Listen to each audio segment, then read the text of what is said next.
Hello. Today I'd like to talk to you about one of my favorite stories in the Bible, and that is Elijah on Mount Carmel against the prophets of Baal and Asherah in 1 Kings 18.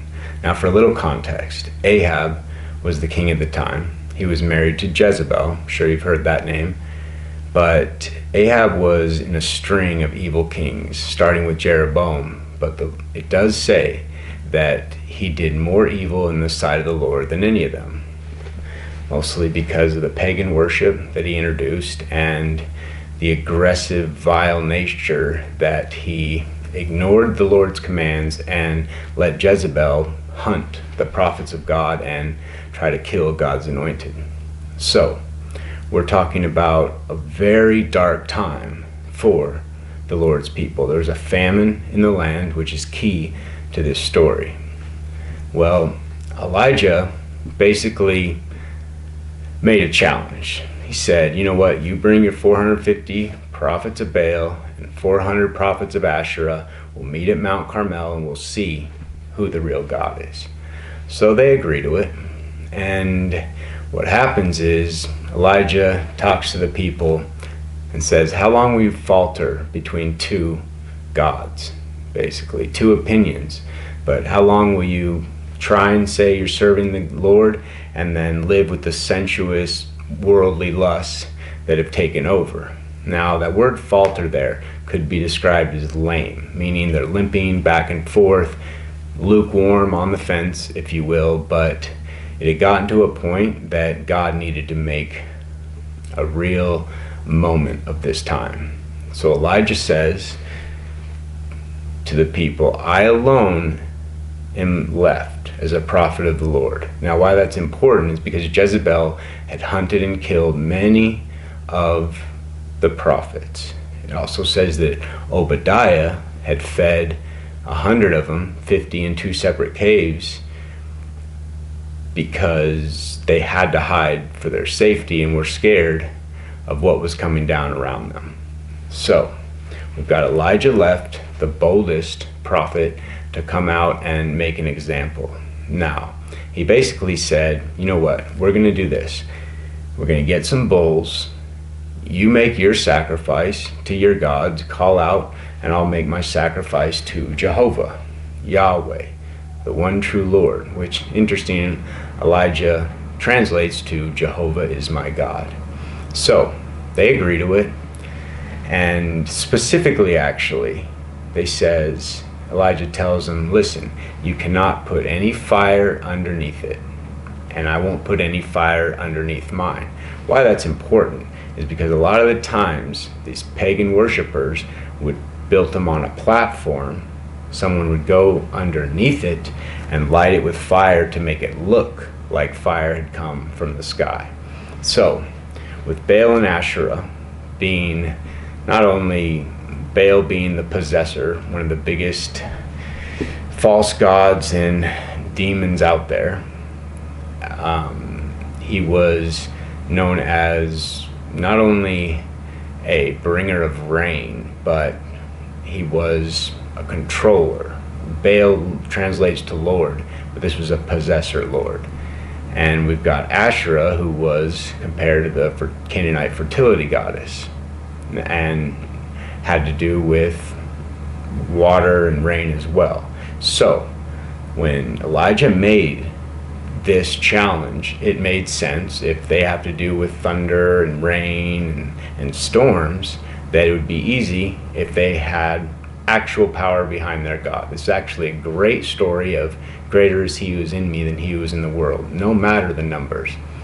So they make the prophets of Baal and Asherah, they make their altar, and they cut their bull, and it says that from the morning till the noon they tried, nothing came. Well, that's when Elijah picked it up a notch and started kind of mocking them, saying, is your God meditating? Is he on a journey? Maybe he's eating, can't hear you, yell louder. They started to cut themselves, rushing blood, yell out, doing dancing around, still nothing. This goes until the evening, until Elijah says, all right, you've had enough. So what Elijah does is he builds the altar, he cuts out a trench around it. He puts 12 stones for the 12 tribes of Israel. And then not only does he do that, but he gets 4 large water pots and douses the trench, the bull, the wood, the stones, everything. And does that 3 times. All right, so now we've got a drenched bull. And after the other prophets gone all day, Elijah says this simple prayer. And I'll read it to you. It's in 1 Kings 18:36. And he says, Lord God of Abraham, Isaac, and Israel, let it be known this day that you are God in Israel, and I am your servant, and that I have done all these things at your word. Hear me, O Lord, hear me, that this people may know that you are the Lord God, and that you have turned their hearts back to you again. That prayer, 63 words, probably took about 30 seconds, and then boom, God brought down fire from heaven. Not only did it hit the bull, it destroyed the entire setup. It destroyed the wood, the bull, the stones, and it even lapped up and disintegrated all the water in the trench around it. Well, it's pretty obvious at that time who the real God was. This was an act to prove that when you're walking with the Lord, first off, it doesn't take sometimes morning till evening. It matters what you're praying. If that prayer lines up with the will of God, that will be the power in it. But if you're serving another God, no matter how passionate and sincere you are, that passion and sincerity does not actually equal spirituality a lot of the time. So, this is a good example of a few things. You have to make sure you're ready to die for the faith that you believe in. Because right after that, what Elijah did is he called the people to bring all of those prophets down to Brook of Kishon, or the Valley of Kishon, and kill them all. So, it was made clear that Elijah was from God, and those prophets were of evil. It's a really awesome story when you think about it, because God picked one guy to make an example and to turn the hearts of Israel back to their God.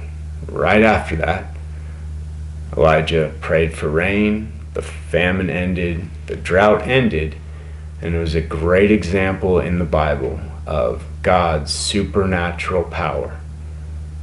Also, it was a sign of what God does when his people turn away from him, and they continue to turn away. They had been living in sin a long time. Sexual idolatry, drunkenness, lewdness, all the sins that the Bible warns about that can lead to destruction. He let him go, he's patient, he's long-suffering, he has mercy and grace. But sometimes that patience runs out, and he has to bring on some big news in order to change how people view him. The Lord loves us all. He's willing to do whatever it takes to turn you back to him. I love this story so much because it shows what one man of God can do against an army of prophets on the wrong team. It's a great, great example of not only God's power, but the illegitimate power when it's faced with God. I hope this explained this story a little better. I hope you have a good day.